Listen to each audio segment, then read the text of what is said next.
Point Pleasant, West Virginia. On the map, it's just another small industrial town sitting on the edge of the Ohio River, but in the folklore of the strange and the unexplained, it is ground zero. For 13 months in the late 1960s, this quiet community became the stage for one of the most concentrated periods of paranormal activity in recorded history. It wasn't just lights in the sky or strange noises, it was a siege. And at the center of it all was a figure that has burned itself into the American nightmare. A shadow with wings, a warning with red eyes. Welcome back to the Pale Road. Tonight, we leave the open deserts of the West and drive into the dense, foggy woodlands of Appalachia to confront the legend of the Mothman. To understand the terror of the Mothman, you have to understand the setting. Just outside the town limits of Point Pleasant lies an area known as the TNT Area. During World War II, this was the site of the West Virginia Ordnance Works, a massive facility that manufactured explosives. By the 1960s, it was a ghost town of concrete igloos, bunkers half buried in the earth,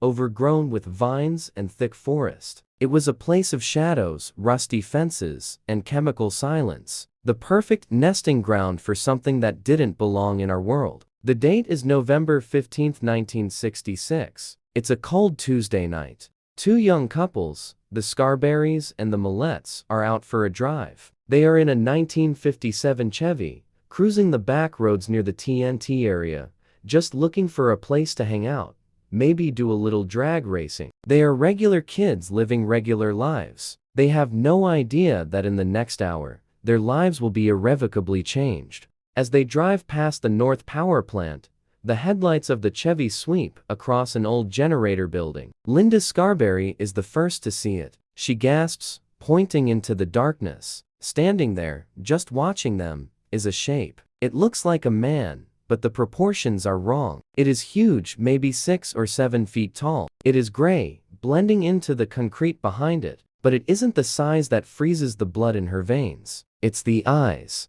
Two massive, glowing red eyes, not reflecting light like an animal, but glowing from within like two burning coals. And they are set deep into the chest, or perhaps the creature has no head at all. The driver, Roger Scarberry, doesn't wait to ask questions. The primal instinct of fight or flight kicks in, and he chooses flight. He slams on the gas, spinning the tires as he turns the car around to head back to Route 62. The car roars, the engine straining as they pick up speed. They hit 60, then 70 miles per hour. The relief begins to wash over them. They are leaving the monster behind. But then, they see it again. It's waiting for them on a hill near the road. As the car screams past, the creature spreads a pair of enormous wings that span 10 feet across, looking like jagged shadows against the moonless sky. It doesn't flap them. It simply lifts off, ascending vertically like a helicopter. And then, the chase begins.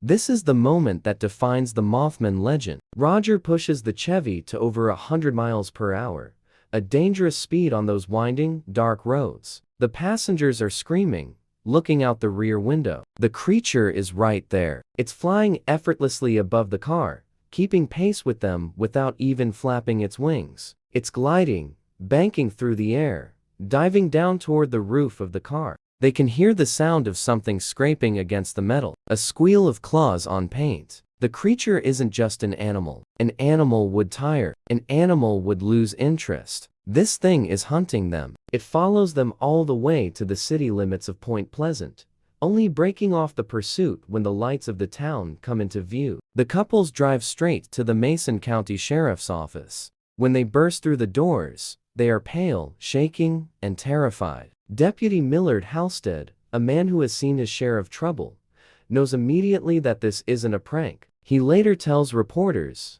"I've known these kids all their lives. They've never been in any trouble, and they were scared to death." Halstead agrees to follow them back to the TNT area. He wants to see this thing for himself. As they drive back into the darkness, the police radio begins to screech. A high-pitched, garbled static cuts through the air, drowning out the dispatcher. It sounds like a tape being played backward at high speed. The interference is so intense that they have to turn the radio off. They don't see the creature that night, but the fear is palpable. The shadows of the TNT bunkers seem deeper heavier. The next day, the press picks up the story. The headline, "Couples See Man-Sized Bird. Creature." Something runs in the local paper. The name Mothman is coined by a copyeditor inspired by the Batman TV show popular at the time. And just like that, the hysteria begins. But the Scarberry and Millette encounter wasn't an isolated incident. In the days that follow, reports start flooding in. The volunteer fire department reports seeing a giant bird with red eyes sitting in a field.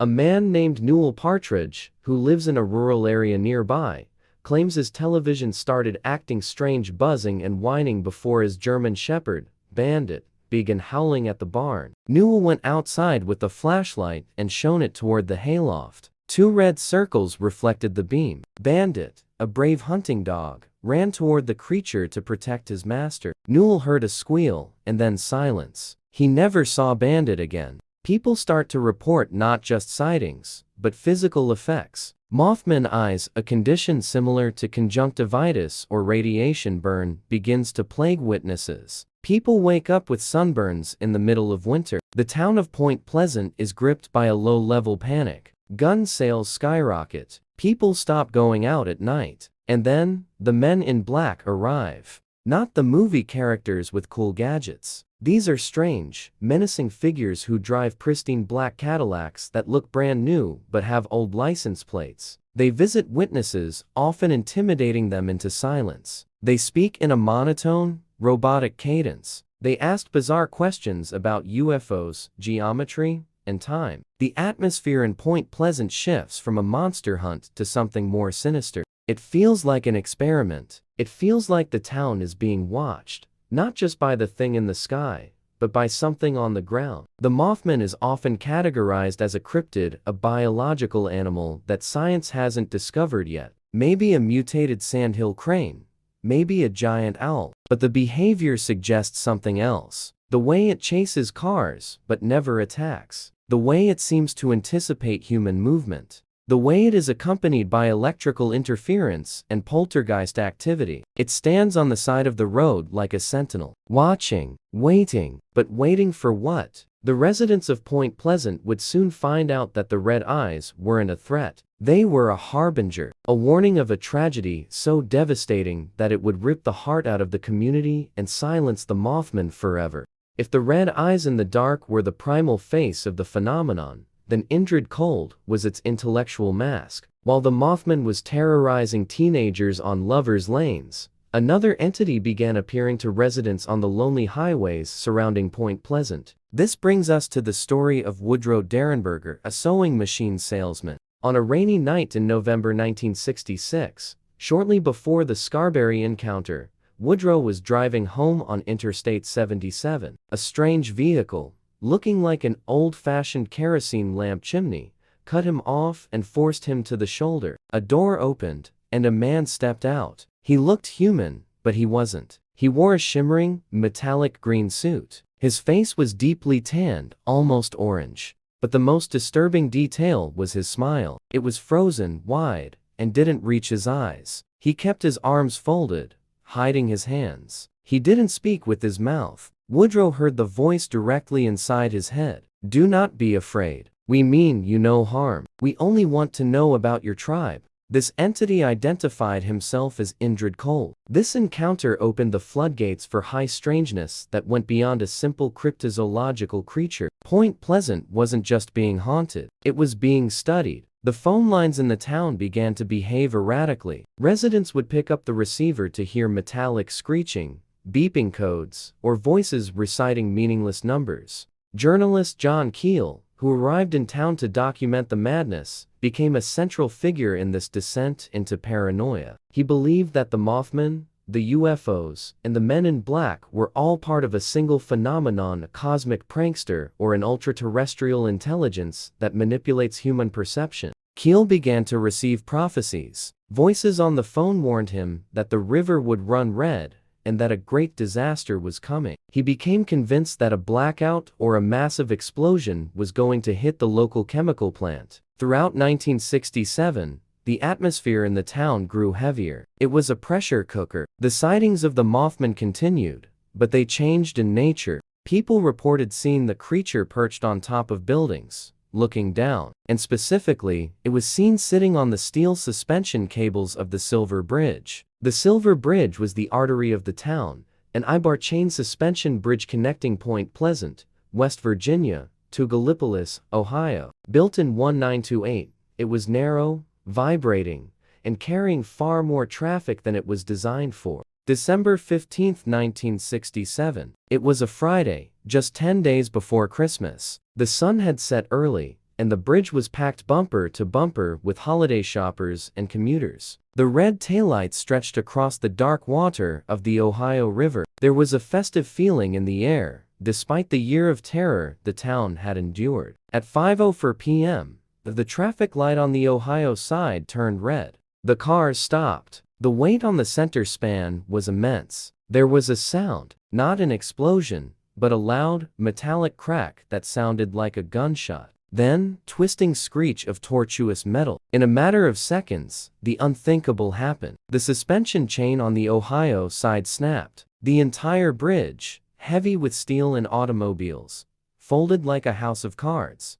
It didn't just fall, it twisted violently, dumping dozens of cars into the freezing, murky water below. The silence of the winter evening was shattered by the screams of metal and the splash of impact. Then, the screams of people. Witnesses on the riverbank watched in horror as headlights sank beneath the surface. Packages wrapped in Christmas paper floated in the black water. The first responders arrived to a scene of absolute devastation. The dark river had swallowed the bridge whole. 46 people died that night. Ideally, we would say they died instantly, but the truth is darker. Many drowned trapped in their cars. Others were crushed by the debris. And in the silence that followed the collapse, something else happened. The Mothman vanished. The sighting stopped. The UFOs departed. The men in black ceased their harassment. It was as if the entity had completed its mission. The curtain had fallen. This leads us to the terrifying question: what was the Mothman? Skeptics will tell you it was a sandhill crane and mass hysteria fueled by a collapsing infrastructure. But the locals who looked into those red eyes know differently. There are two prevailing theories, and neither is comforting. The first is that the Mothman was a demon, a curse brought upon the land, perhaps connected to the dark history of the region. Shawnee Chief Cornstalk famously cursed Point Pleasant in the 1770s before his murder. In this version, the creature was there to cause the disaster, or to feed on the energy of the dying. It was a vulture of tragedy, circling the town, waiting for the feast. The second theory is perhaps even more tragic, that the Mothman was trying to warn them. Think about it. It chased cars away from the TNT area. It sat on the bridge cables for months, making itself visible. Was it trying to show them the weak points? Was the fear it generated an attempt to make people stay home? In folklore, the banshee screams to warn a family of an upcoming death. Perhaps the Mothman is the American banshee, an entity that exists outside of time, seeing the disaster before it happens, desperate to communicate but lacking the voice to do so, only able to screech and scare. Today,